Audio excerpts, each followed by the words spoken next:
Good afternoon, everybody. Good to see you all. President Trump is in charge, and America is back. This week further demonstrated that the Trump effect is real. Over the weekend, Americans celebrated the return of American-Israeli citizen Keith Siegel and two Israelis who were held captive by Hamas terrorists since October 7th, 2023. President Trump and his administration worked diligently to secure their release and are committed to freeing all remaining hostages. Yesterday, as you all know, President Trump held his first foreign meeting at the White House with Israeli Prime Minister Benjamin Netanyahu. And as the president said, the bonds of friendship and affection between the American and Israeli people have endured for generations and are absolutely unbreakable. The president is committed to eliminating Hamas and securing a lasting peace for the entire region. The historic proposal for the United States to take over Gaza, announced by President Trump last night, underscores this commitment. Insanity is doing the same thing over and over again and expecting different results. President Trump is an outside-of-the-box thinker and a visionary leader who solves problems that many others, especially in this city, claim are unsolvable. We've already seen the results from President Trump's bold peace-through-strength diplomacy on the world stage. In response to President Trump's tariffs this week, both Mexico and Canada took immediate steps to alleviate the illegal alien migration and flow of deadly drugs, particularly fentanyl, into our country. Mexico's President Claudia Sheinbaum agreed to permanently supply 10,000 Mexican soldiers on the U.S. border who will be specifically designated to stopping fentanyl and criminal aliens from pouring into our country. And Canada's Prime Minister Justin Trudeau agreed to appoint a fentanyl czar, list cartels as terrorists, and increase resources to assist the 10,000 frontline personnel at our northern border with Canada. In recognition of these steps, President Trump paused the implementation of tariffs for 1 month while negotiations continue and final deals can be structured. Throughout the transition and during his inaugural address, President Trump made it known that the United States cannot and will not allow the Chinese Communist Party to continue with its effective and growing control over the Panama Canal. Following Secretary Rubio's successful first trip and visit there over the weekend, Panama's president said he will allow its participation in the Chinese Communist Party's, it will no longer allow the participation in the Belt and Road Initiative. That participation will expire. This is significant because Panama was the first Latin American nation to join Belt and Road and now becomes the first to back away from it because of President Trump. And to assist with the ongoing mass deportation effort, El Salvador's president has agreed to the most unprecedented migratory agreement anywhere in the world. Because President Trump is back in charge, El Salvador has offered for illegal aliens of any nationality facing deportation in the U.S. to be booked in his country's prison system.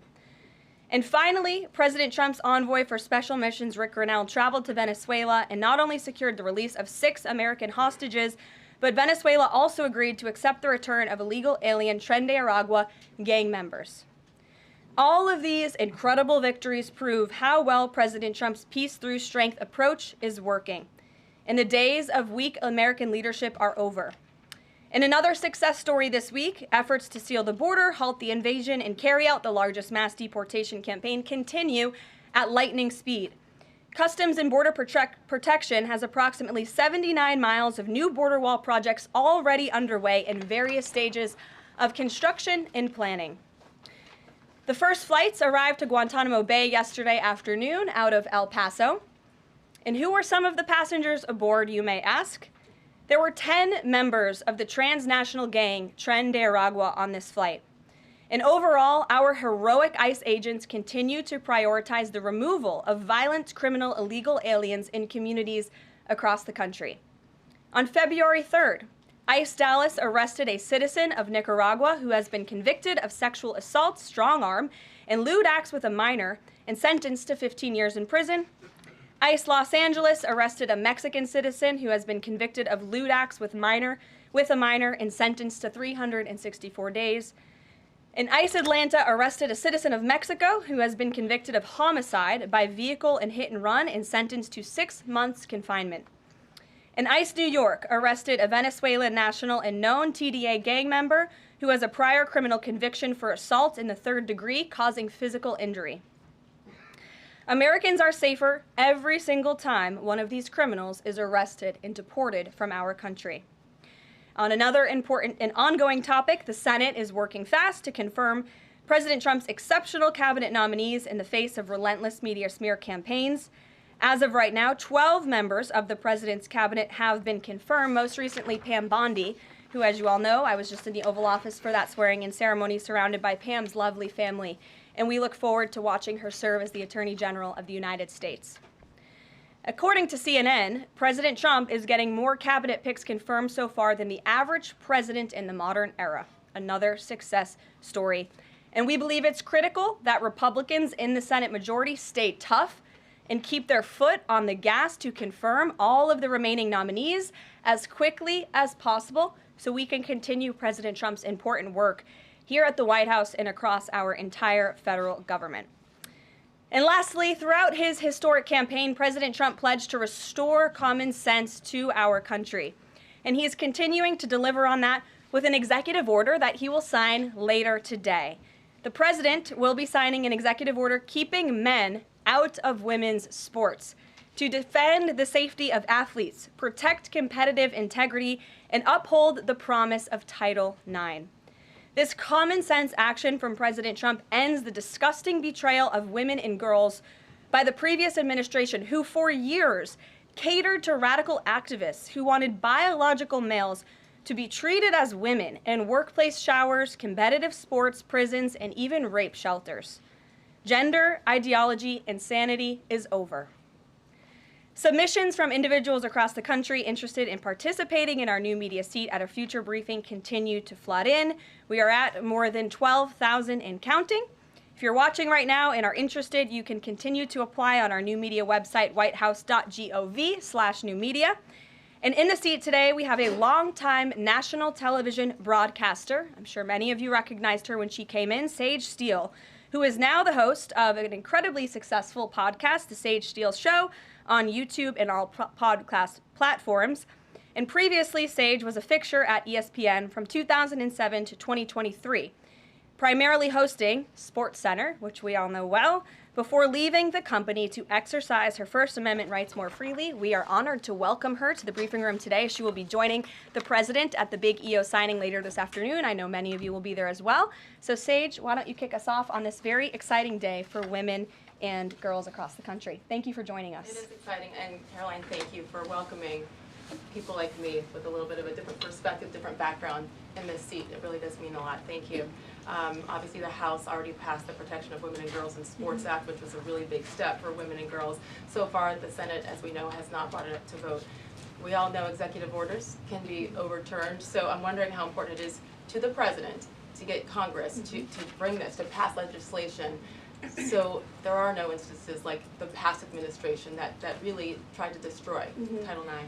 It's incredibly important that Congress immediately acts on this priority. I think the president is really setting the tone, making this a very immediate priority for this administration, just as he promised to do on the campaign trail. And I'd like to get into the executive order a little bit, because it is the news of the day here at the White House, and talk about what this executive action will actually do. So the executive order that the president will be signing later this afternoon, as I said, upholds the promise of Title IX.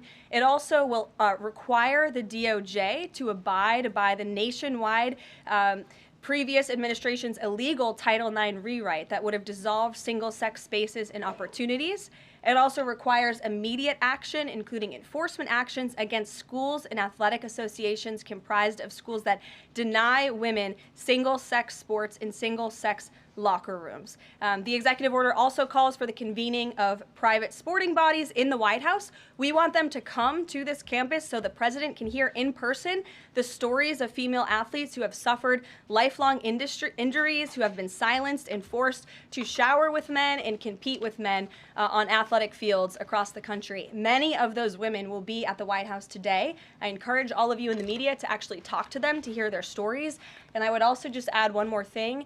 This is a wildly popular position with the American people. In fact, there was a new poll recently that showed the overwhelming majority of Democrats also support keeping biological men out of women's sports. And so I know the president is very excited about the bill signing that will take place at 3 o'clock this afternoon. You will hear from him more on that later, and we look forward to seeing you there, Stage. So thank you very, very much. Garrett, great to see you here today. Thank you.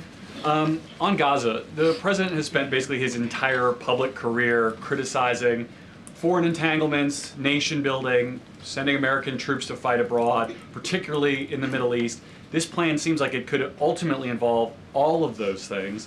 Can you explain this reversal and how building and owning Gaza squares with America First foreign policy? I would reject the premise of your question that this forces the United States to be entangled in conflicts abroad. The president has not committed to putting boots on the ground in Gaza. He has also said that the United States is not going to pay for the rebuilding of Gaza. His administration is going to work with our partners in the region to reconstruct this region. And let me just take a step back here, because this is an out-of-the-box idea. That's who President Trump is. That's why the American people elected him. And his goal is lasting peace in the Middle East for all people in the region. And as I said in my opening remarks, we've had the same people pushing the same solutions to this problem for decades. And it's been made very clear to the president that the United States needs to be involved in this rebuilding effort to ensure stability in the region for all people. But that does not mean boots on the ground in Gaza. It does not mean American taxpayers will be funding this effort. It means Donald Trump, who is the best deal maker on the planet, is going to strike a deal with our partners in the region. He did not rule out American troops in Gaza last night. Are you doing that now? I am saying that the president has not committed to that just yet. He has not made that commitment, and you know that. And on the foreign partners, the Jordanians, the Egyptians, the Saudis have already panned this plan. What foreign partners, if any, have expressed any interest in being part of it? Well, the president has said he's been socialing this idea for quite some time. He's been thinking about this. He said in his remarks last night, this was not a decision or an announcement that he takes lightly. And the president has already spoken to the President al-Sisi. In fact, that was his first foreign leader call. He's meeting with the King of Jordan, King Abdullah, next week. He spoke with the King of Bahrain. He spoke with the Crown Prince of Saudi Arabia. And he has made it very clear, he's been very vocal, that he expects our partners in the region, particularly Egypt and Jordan, to accept Palestinian refugees temporarily so that we can rebuild their home. I'd like to show you some images of Gaza that were taken.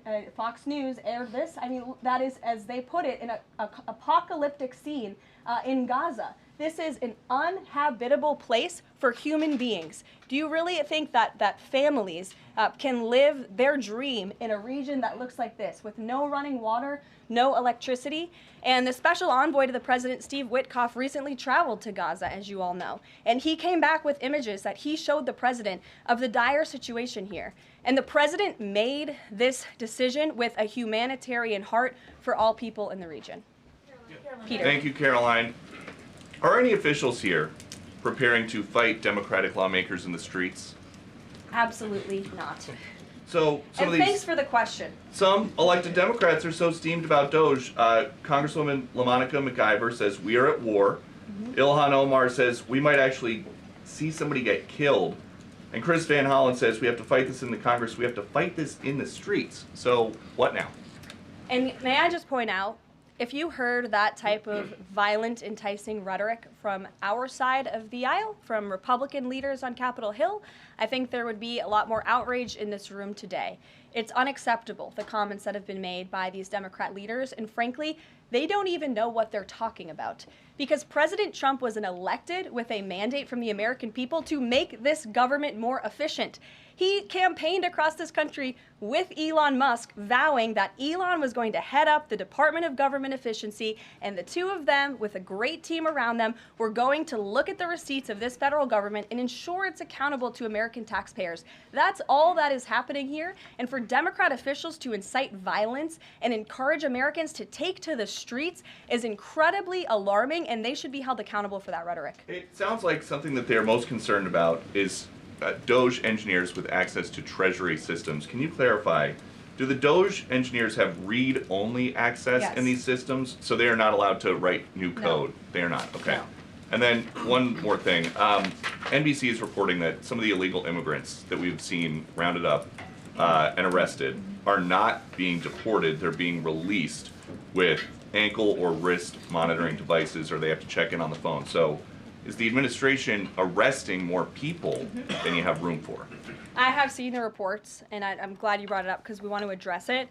There have been a total of 461 illegal aliens. This is of this morning when I got this information from DHS that have been released from custody. Of the more than 8,000 that have been arrested since President Trump was inaugurated, it's less than 6%. And there are reasons for their release. Some of the factors include a lack of significant likelihood of removal in the foreseeable future, lack of detention availability, which is something this president and this administration has been incredibly vocal about. We are doing everything we can to deport and detain illegal immigrants, but we need Congress's help to increase funding for Border Patrol and for ICE to increase detention capability in our facilities.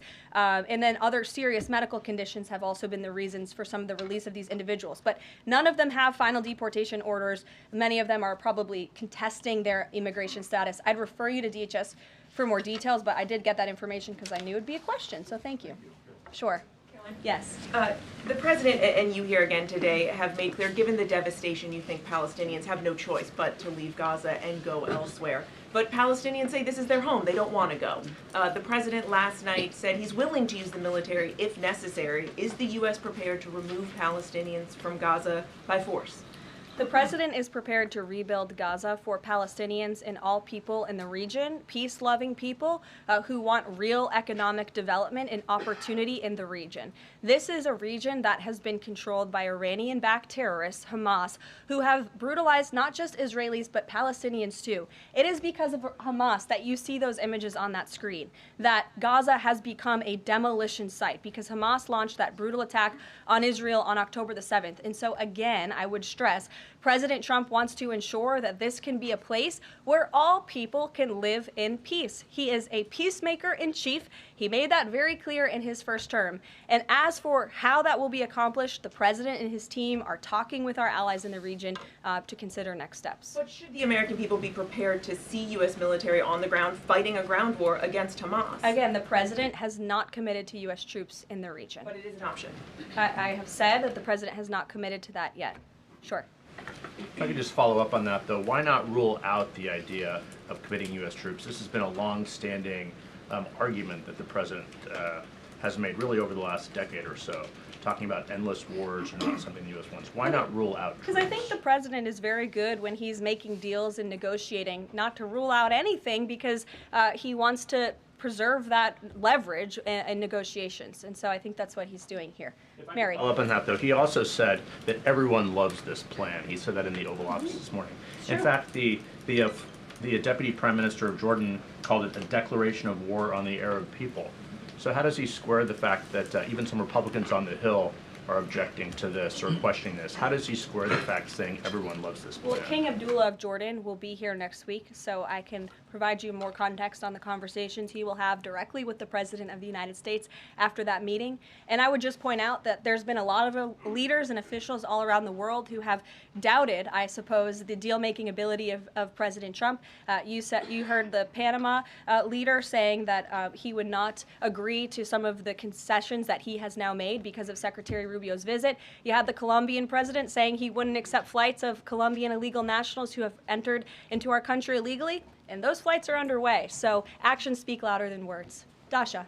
Karoline, you said the president has been working on this idea for a while behind the scenes now. Is there a written plan based on the president's proposal for Gaza? And if so, when was it drafted and who had a hand in that? The plan was written in the president's remarks last night as he revealed it to the world and to the American people, and his team are continuing to be engaged on this effort. I saw the National Security Advisor this morning. He has a very busy day of calls, and they will, again, continue to engage with our partners. That includes Steve Witkoff as well. Mary.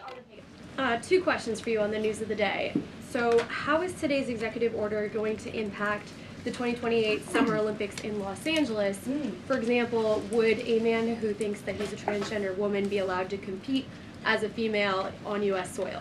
It's a very good question, and the president has actually mentioned this, that he does expect the Olympic Committee and the NCAA to no longer allow men to compete in women's sports. And I think the president, with the signing of his pen, starts a very public pressure campaign on these organizations to do the right thing for women and for girls across the country. Again, this is an incredibly popular position. There have been many notable female athletes who have had the courage to speak out against some very powerful institutions in this country. They deserve to have a voice and a say. The president is bringing their voice to the highest level at the White House this afternoon, and he expects these organizations to comply with this federal executive order that he'll be signing today. Thank you. And one more on media coverage of this executive order and the topic in general. What's the White House's view of framing that calls men transgender females or similar rhetoric coming from organizations like the ACLU and GLAAD? Well, it's been very clear. The policy of this administration is that there are only two sexes, male and female.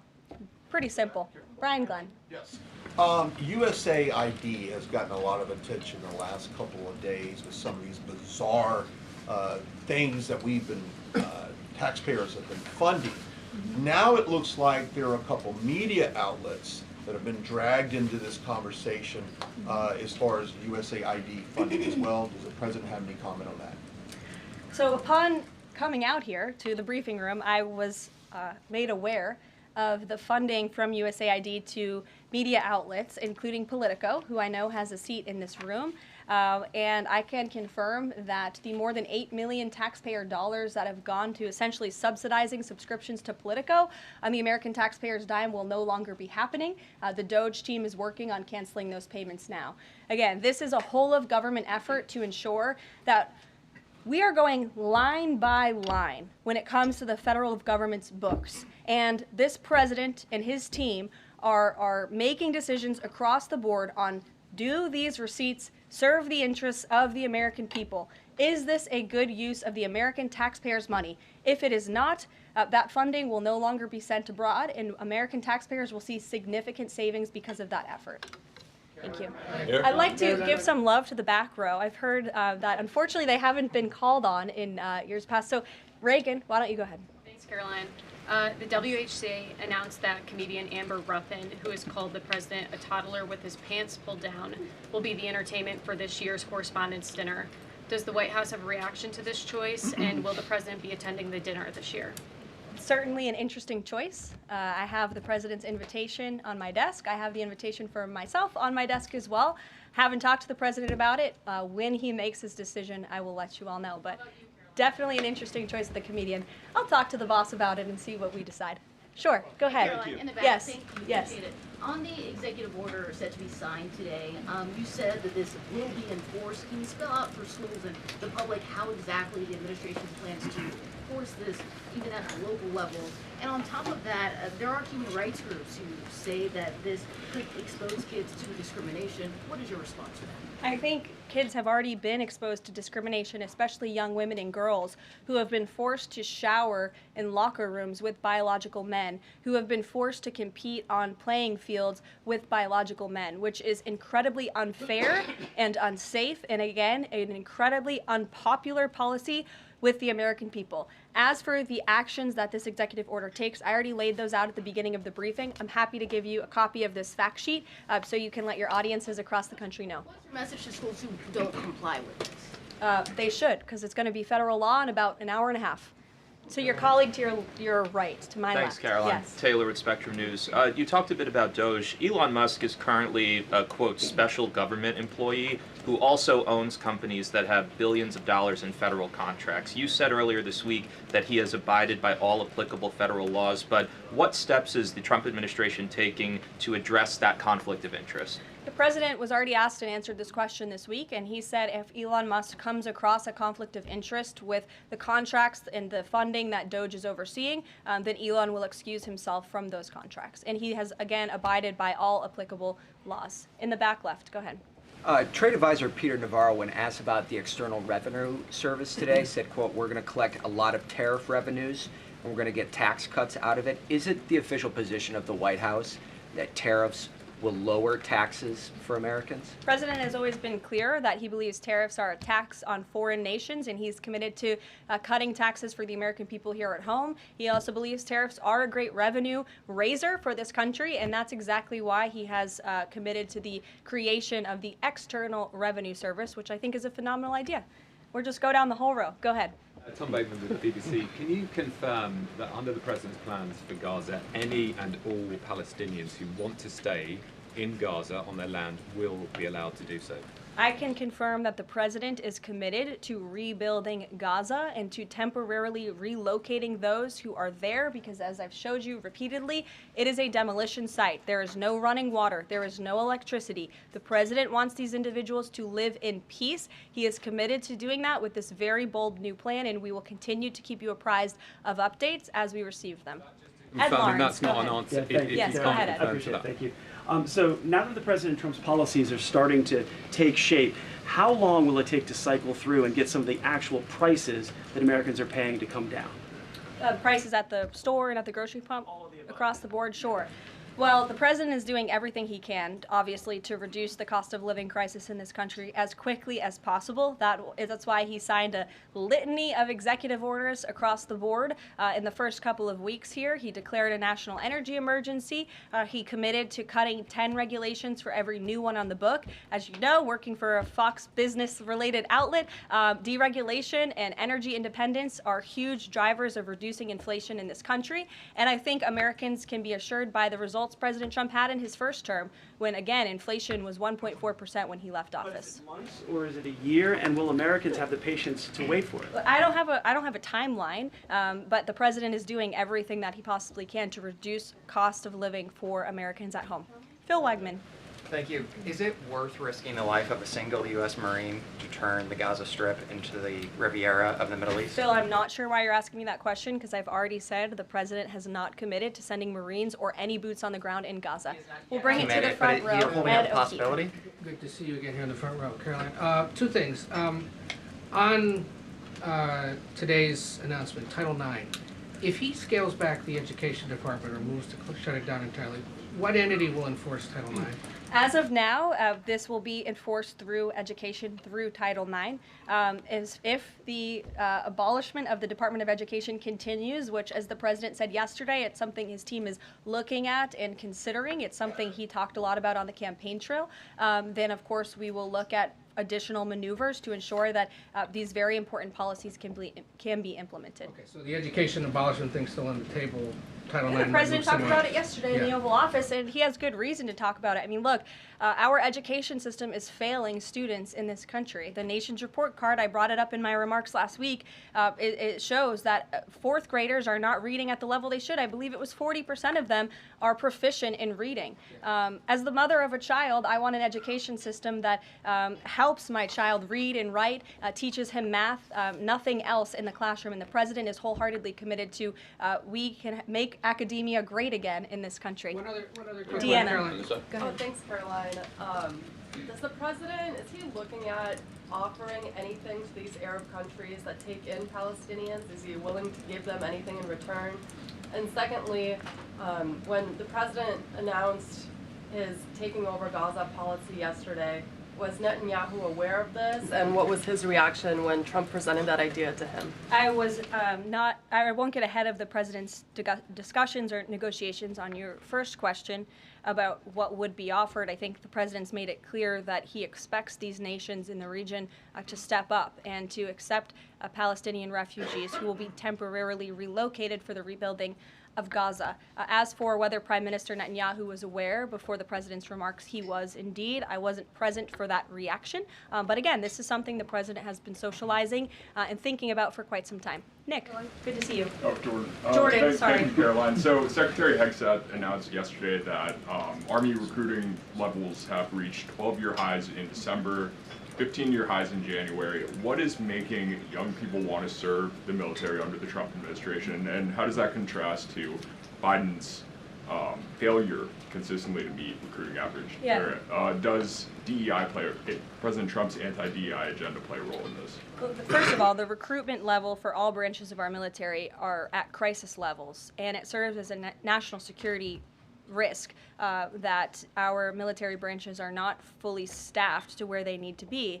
And I do believe it's a culture problem within these institutions that the president is very much committed to fixing, as emphasized by the executive orders he has signed to root DEI out of the military. And I think when young men and women who are honorably signing up to serve in our nation's military see somebody like Pete Hegseth, the new Secretary of Defense, who is a proven warfighter, who risked his life in battle for this country, who understands what it means to deploy and to defend the Constitution and your nation abroad and to put your life on the line. When they see a leader like that, and a leader like President Trump, who is committed to peace through strength, that's very inspiring. And we look forward to seeing those recruitment numbers and retention numbers skyrocketing over the next 4 years. And I know Pete Hegseth is committed to increasing recruitment at all branches of the military. I would defer you to the Department of Defense on exactly what he plans to implement. Jeff. Thanks very much. 2 questions. One, the president yesterday used the word permanent for permanently resettle Palestinians. I hear you saying temporarily today. Is that a shift or a specific change that you want to highlight? And my second question is, yesterday he spoke about the U.S. owning Gaza. Who owns Gaza now, and how would the U.S. acquire ownership? Well, Gaza is currently run by Iranian-backed terrorists in the Middle East, Hamas, who we all agree, I think everybody in the region agrees, that can no longer stand. Just look at the events of October 7th and the events since. And the president, again, is committed to rebuilding the region for all people who want to return to it once it is no longer a demolition site, and it's a place where people can actually live and thrive in harmony, as he said last night, his words, not mine. Daniel. Permanent versus temporarily resettle? Can you just clarify The president has made it clear that they need to be temporarily relocated out of Gaza for the rebuilding of this effort. Again, it's a demolition site right now. It's not a livable place for any human being. And I think it's actually quite evil to suggest that people should live in such dire conditions. Daniel. Caroline, thank you so much. The Daily Guidance says that the president will be meeting with a pair of governors today, Governor Abbott of Texas and Governor Newsom of California. It comes after the president took executive action to turn the water back on in California. Billions of gallons are flowing now. What can you tell us about the 2 meetings and the importance of President Trump's actions to help people in California? Sure. Those meetings will be taking place shortly, so I will get out of here to get to those meetings. We can always provide you a readout, as we always do. We try to be very transparent about what the president is doing in the Oval Office. Perhaps he'll even call you in to join him. We never know around here, as you all know. But Governor Abbott is obviously a great friend and an ally to the president. He has been on the front lines of the border crisis in this country. And as for Governor Gavin Newsom, well, the president is willing to work with anybody from blue states or red states to do its best for the American people. And he really enjoyed, the president really enjoyed his trip to Pacific Palisades last week. He felt very inspired by the frustration of the residents there, and he has been wholeheartedly committed to ensuring that the water is flowing in California to prevent these wildfires, and also that people have access to their properties. And he has continued to apply tremendous pressure to Gavin Newsom and also the Los Angeles mayor to allow private residents and property owners to access their property. He believes that's their right to do so, and they should be able to do it. And one more thing before I wrap up, because I do want to get to these meetings, and I will see you all at the EO signing later this afternoon. I would just say that you brought to mind California and North Carolina, who continue to be on our hearts, and the president and this administration are committed to ensuring that these individuals get the funding that they need. And I would just say a strong message to Democrats who are out there pretending to be outraged about the long list of crap that this administration is cutting, federal waste and funding, like $2 million for sex changes in Guatemala, $6 million to fund tourism in Egypt, $20 million on a new Sesame Street show in Iraq, $4.5 million to combat disinformation in Kazakhstan. I could go on, and I'm happy to provide this list to every single one of you. Democrats are outraged that the American people want to be, they want their taxpayers going to good uses, not stuff like this. But then they're very quiet about the fact that there are still North Carolinians and people in California who have lost everything, and in the last 4 years, this federal government did nothing to help them. This president will continue to put Americans first, and I think the successes of this week so far speak to that, and it's only Wednesday. So I'll see you guys later this week, and we'll see you this afternoon. Thank you very much.